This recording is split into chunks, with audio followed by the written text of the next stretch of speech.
কেন্দ্র সরকার রাজ ক্ষমতা দিয়ে সংখ্যাগরিষ্ঠতা দেখিয়ে আজকে সে সংবিধানের বিরুদ্ধে গিয়ে ওয়াকফ কালা কানুন তৈরি করেছে। আপনারা জানেন কি জানি না, 2023-এ আমার আদিবাসী ভাইদের সম্পদ জল জঙ্গল, সেই সম্পদকে কেন্দ্র সরকার জোর করে দখল করছে, আইন তৈরি করেছে।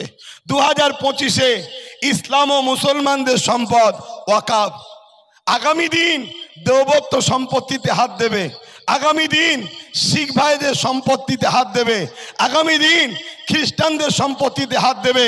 কেন বর্তমান ভারতবর্ষে যে সরকার আছে তথাকথিত হিন্দু তোষণের নামে রাজনীতির রুটি ছাকছে। মূলত এরা হিন্দুদেরও নয়। যদি হিন্দুদেরই হতো তাহলে LIC-কে যখন পাবলিকের হাতে তুলে দিল, LIC-তে 1,20,000 কম বেশি লোকের চাকরি গেছে, সবটাই হলো হিন্দু ভাইদের চাকরি গেছে। রেলের হকারকে বন্ধ করে দেওয়া হয়েছে, এই হকারিতে বেশিরভাগ হিন্দু ভাইরাই কাজ করে, তাদের সব কাজগুলো গেছে। আজকে কেন্দ্র সরকার বলেছিল প্রতি বছরে 2 কোটি করে চাকরি দেবো। আজকে বলুন তো আপনাদের প্রতিবেশী কটা হিন্দু ভাই চাকরি করছে, কটা হিন্দু ভাই তার অধিকার পাচ্ছে?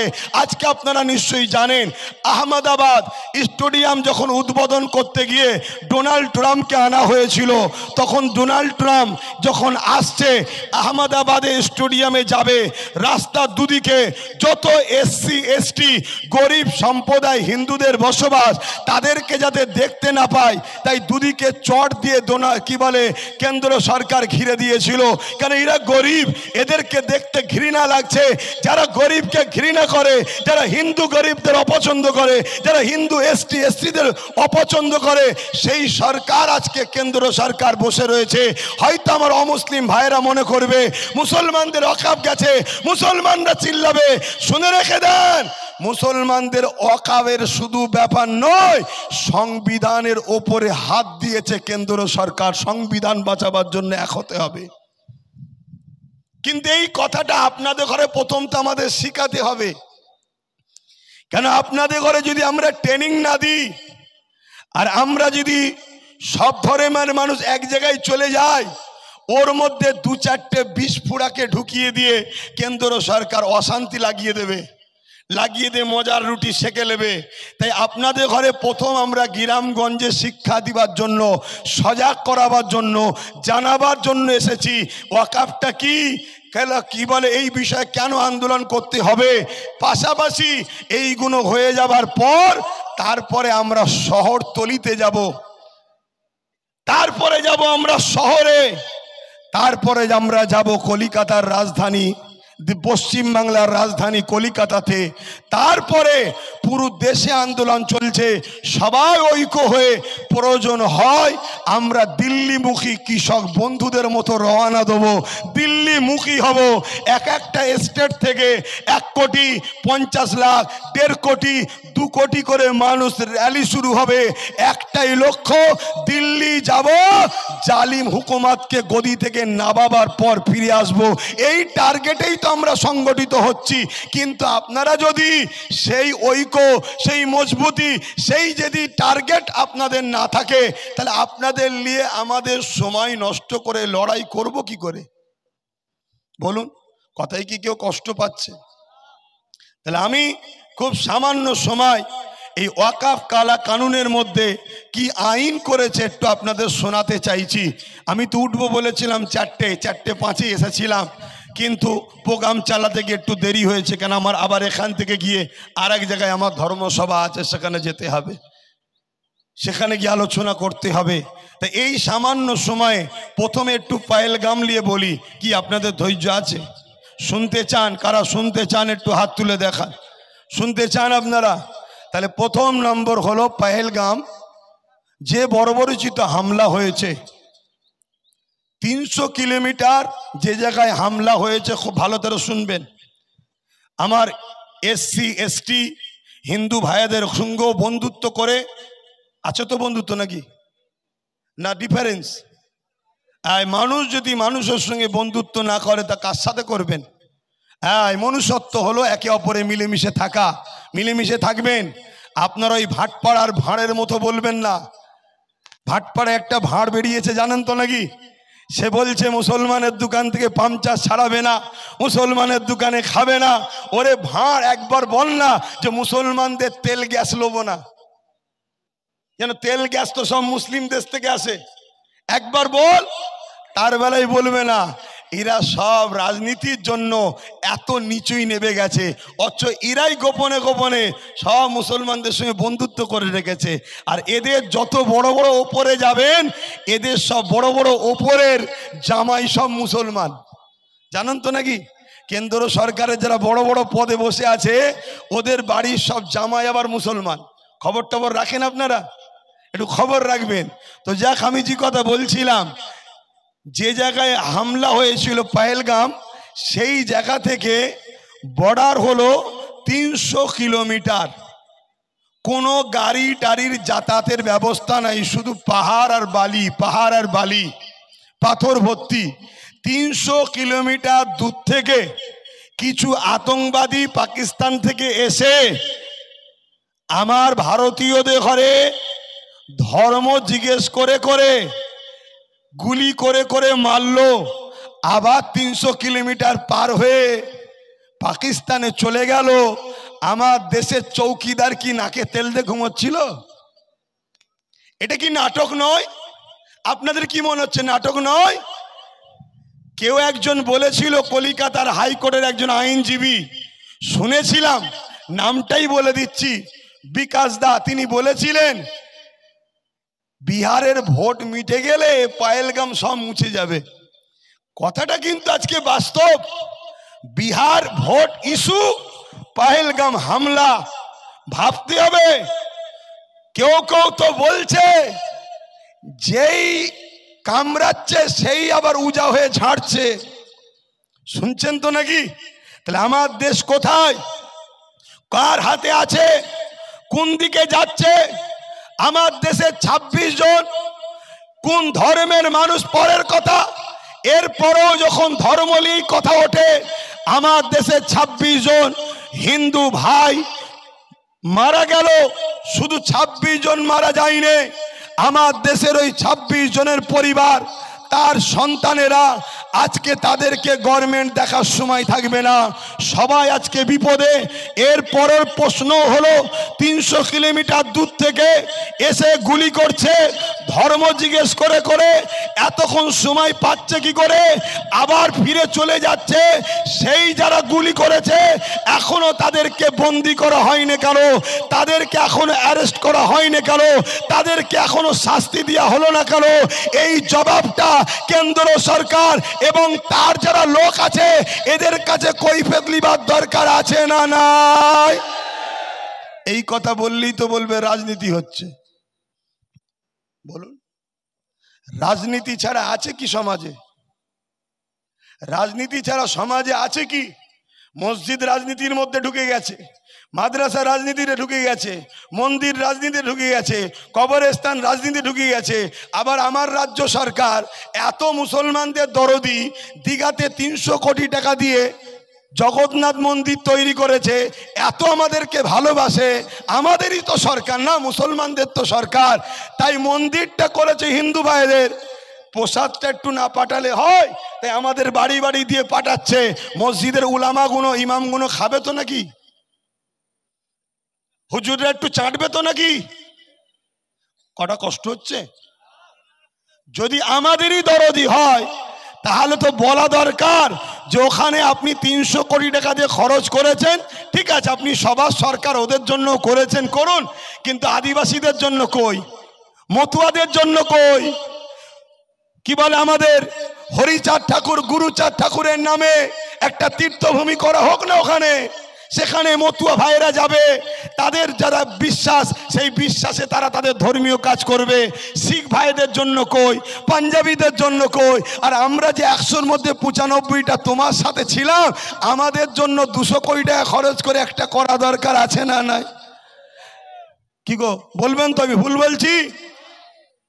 অতএব ভাই মনে রাখবেন, এদের সবার লক্ষ্য একটাই, ভারতবর্ষের একদিকে যেমন গরিবদেরকে শেষ করা, অপরদিকে গরিবদের পাশে সব থেকে বেশি যদি কেউ আওয়াজ তোলে সেটা হলো ইসলামের অনুসারী আলেম সমাজ মুসলমানরা।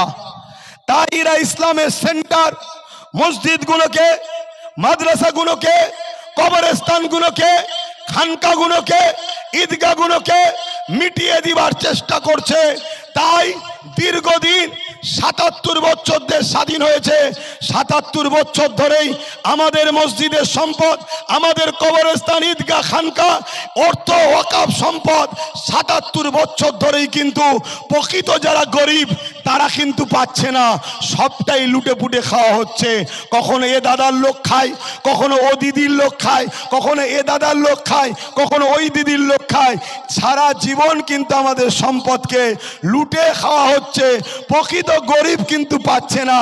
কেন্দ্র সরকার দেখলো মুসলমানদের সম্পদ সবাই যখন লুটে খায়, মুসলমানদের প্রতিবাদ যখন করেন, এই বুকা জাতটাকে, এই মূর্খ জাতটাকে, এই ঘুমন্ত জাতটাকে একেবারেই শেষ করে দেওয়া যাক। তাই 2025-এ ওয়াকাফ কালা কানুন তৈরি করেছে। এর উদ্দেশ্য হলো সম্পূর্ণ সম্পদটাকে কেন্দ্র সরকার দখল করে নিয়ে আদানি আম্বানিদের কাছে কোটি কোটি টাকায় বিক্রি করে ওই টাকার অ্যাসেটটাকে কেন্দ্র সরকার দখল করতে চাইছে। এবং আদানি আম্বানি তোমার মসজিদের উপরে, তোমার কবরস্থানের উপরে, তোমার আমার ঈদগাহর উপরে সেখানে বড় বড় ফ্যাক্টরি করবে, বড় বড় শপিং মল করবে, বড় বড় বার করবে, সেখানে নারীদের ড্যান্স হবে, শরাব পান করা হবে। তোমার দাদর কবর যেখানে আছে, তোমার দাদি নানা নানির কবর যেখানে আছে, এটা কেন্দ্র সরকারের চক্রান্ত করতে লেগেছে। তাই কেন্দ্র সরকার এই আইনের মধ্যে কিছু আইন আপনাদের কাছে বলি।